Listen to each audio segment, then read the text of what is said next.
Hiya, welcome to our Advent series. We've got a little booklet to go alongside it and hopefully you'll find that helpful.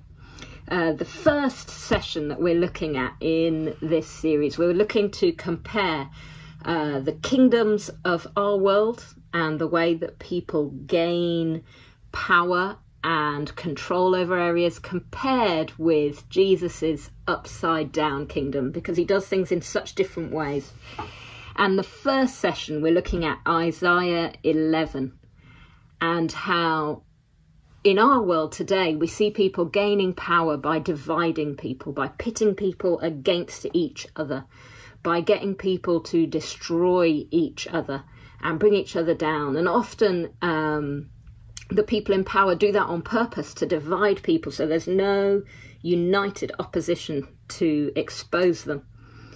And yet we read in Isaiah about Jesus's upside down kingdom, that the wolf will live with the lamb in that kingdom. The leopard will lie down with the goat, the calf and the lion and the yearling together, and a little child will lead them.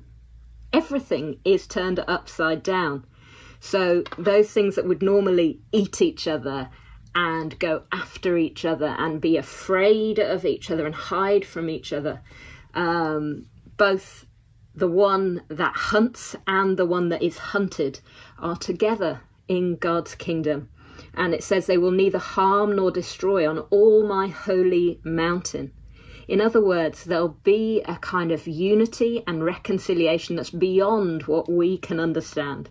We can't imagine an infant playing near a cobra's den. That's just against all our logic.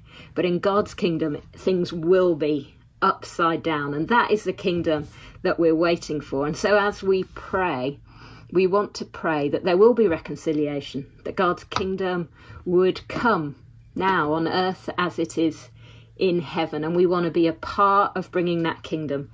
And if we want to be a part of bringing that kingdom, we want to live and act in a way that belongs to that kingdom.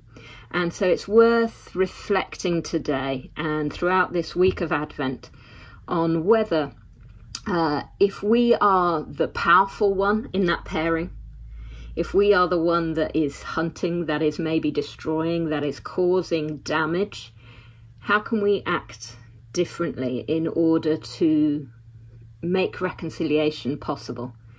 And you might think, I'm not doing that, but we're all doing that in some sense. I mean, even if you think about the things that we consume, the people who make what we eat, that make the clothes that we wear, how could we change that balance? How could we live in peace with these people in a way that is just and not oppressive? But also, we might feel small and attacked and vulnerable in other areas.